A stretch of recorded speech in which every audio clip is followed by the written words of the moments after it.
Hey team, this is Ripper here. I hope you guys are doing great. Got a great video for you today. And again, my favorite DD, the Druid. And this video will explain a lot about the tactics and decision making that I make in a game, and what better to do it with this very versatile destroyer. So I also changed the build this time from my previous videos. The main module build is the same right here, but the second one right here is more of less a fearless brawler one, but more heavy AP shell, in smoke kind of shooting kind of destroyer. So guys, we're on our way to 200 subscribers. If you'd like to support the channel and help us get there, go ahead and hit like, subscribe, bell, and also chat, comment, like, share, whatever you'd like to do.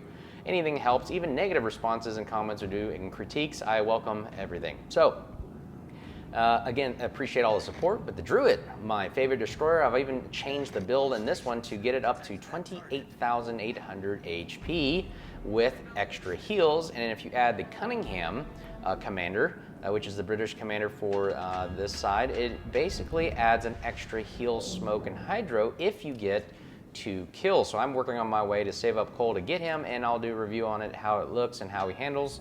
But pretty much the Cunningham commander that's all the gimmick you would get if I do get that. But I've seen other guys use it, and I think it's a great commander perk. Now, what we do right here in the Druid is we don't jump into the cap at alpha just right. Why do I do this? The decision here making is I don't know where all his cruisers are and destroyers are. So there's a lot of radar, as you can tell, the Cleveland, the Baltimore, and so forth, Moscow. And until I actually spot them on the mini-map by other teammates, will I then make a decision as to whether or not to push in. Because I found out if you push in too hard with the Druid, because it can deceive you, I've noticed that you think you can push in, nose in on somebody, but if you are radared, it is very difficult to get out of that situation with the rate of fire of a lot of ships that you pretty much get radar spammed and taken out immediately, and you don't become a very, I would say, useful asset to the team. So the first thing we're gonna do is help the Kagero out, and we're gonna just basically do Overwatch to make sure he's covered, but then we wanna cover and watch the gearing as well, and it looks like we have an opportunity because the only direction he has to go is forward, and he's getting hit pretty hard right here with the Bismarck attacking him and Hydro, I believe. And we're just gonna broadside him here, and he also gets blabbed by the Kagero torpedoes. Boom, whammy kablammy, he's out. First blood of the game for the Kagero. Great job there. And we are going to not only get spotted here, but we're going to run away, slow down. I know that detection and secondaries from Bismarck won't do too much to us. We got a Baltimore who is not looking us, by the way, showing broadside. Here's the bread and butter of the ship. The decision is let's go straight at the Baltimore, or actually go broadside to him and just keep shooting AP shells. Now watch his health go down from 42,000 all the way down, and we get as best we can broadside shots on him, because this is the bread and butter of the Druid. It's really basically able to flank a lot of cruisers, and its AP shells with improved angles really just do some work, and we just melt his, and with the help of other teammates, melt his HP pool. And we are just basically, yep, he's not aiming at us, not looking at us. We're still outside. Look at that, 10.2 kilometers away from him. That's perfectly outside of his radar range. So he can't really do anything about us if we do smoke up, and we're just gonna keep firing, improved AP angles right here, and boom, whammy kablam, we get the kill. Baltimore's out, one less radar to worry about. That's the decision. Destroyers and then radar cruisers, get them out of the game to help secure our team. And you'll notice our team will become more aggressive when you start eliminating those key players off the map.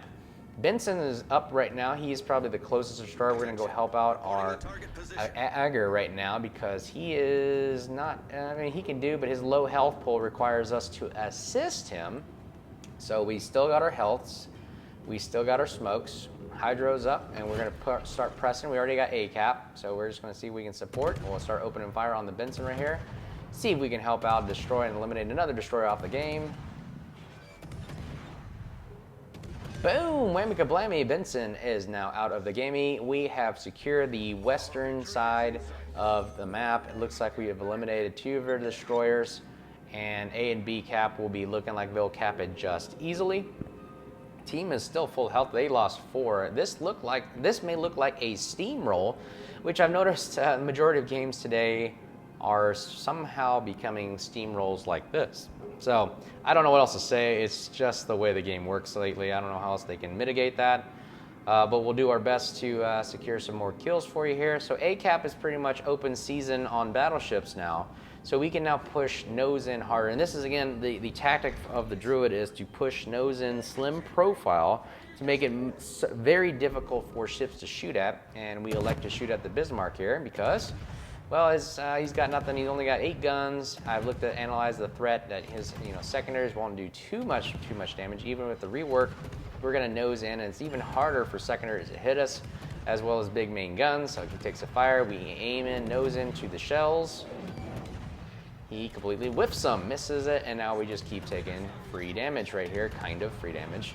I mean, we'll take onesie, twosie pops, but you know what? I'll take that. I'll take that exchange all day long. We smoke up. Now it's free damage.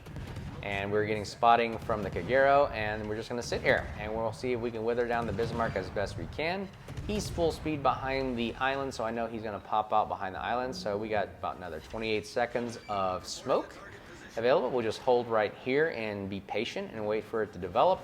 Bismarck is still electing to turn towards us, and I know he has Hydro. I don't know how long he's activated it, so we're just going to sit here and wait and go in reverse in case he does decide to rush us. Now, that is the one downside negative. If you are in a Druid, that most battleships will rush you. That is the cons of this ship, because you can't really do much about it. You don't have torpedoes, your smoke isn't that quick, and your Hydro, it doesn't outspot anybody. So you pretty much are going to have to be careful about ships with Hydro, especially the German battleships. If you see a GK or a Palmer or somebody rushing you with 5 or 6 kilometer Hydro, you got to be very, very careful and back away. All right, so we got another broadside right here. The torpedoes will help us out, and we're just getting basically 780 damage, 1,000 damage, 237, just little pots and scratches here and there. But it turns out that these scratches over time prove pretty deadly if you aim just right. And we're getting 1,500 there. Boom, whammy kablammy, another kill for the game. Repair. One other downside of the Druid is that you only got 2 guns in front, that if you do get hit in front, that you lose a gun, you got to decide whether or not you want that gun back to get your DPM back up, or you want to save it in case you get caught on fire. So again, you got to be careful about that. Look at the game right now, only 12 minutes left in the game, and we've only lost 1 kill, and the next kill right here could potentially secure the game. Battleships, I believe, take about 40 points. They're at 64. And let's see, I checked right there. Yep, about 40 points. So if we kill this battleship and the other team doesn't seem to be capping anything, and they lose another teammate, we could win this game. So we're going to wait and see how is this going to work. This Wu Jing is pretty much another all-SAS or Republic kind of style battleship, or more of like an all-SAS, just a different version of it. Yep, there it is. The Cleveland's down, so the next kill wins the game. 14 points left. This battleship kill will destroy them. So we're just going to aim straight in. We basically take free damage by smoking up, and we are going to see how fast we can wither away this Wu Jing. And just look at this, the way we shoot, and look at that, 2,000 damage, 2,300 damage. I mean, I just know the armor is not as strong as the German battleships on this. We just put the crosshairs in the line slightly above the waterline, and we're just going to keep firing and getting nice, sweet shots right here. He takes some torpedoes right off the bat. Potential aiming spots right here, either the nose of a battleship, which is usually the weakest. You get some pretty good shots right there. The easiest ones are obviously hitting the superstructure midship of the battleship. And you're seeing we're still getting some intense damage. We elect to rush him now because the game's pretty much over. Why not just rush him? If we die, so be it. And hey guys, again, if you'd like to subscribe and help us get to the goal of 200, appreciate the help. And watch this last kill. Boom, whammy kablammy, that's the 4th kill of the game. Hope you guys enjoyed the video and the tactics and review of this. Again, like and subscribe, share, comment, and help us get to 200 if you'd love the support. Thanks again as always. We'll see you soon. Cheers.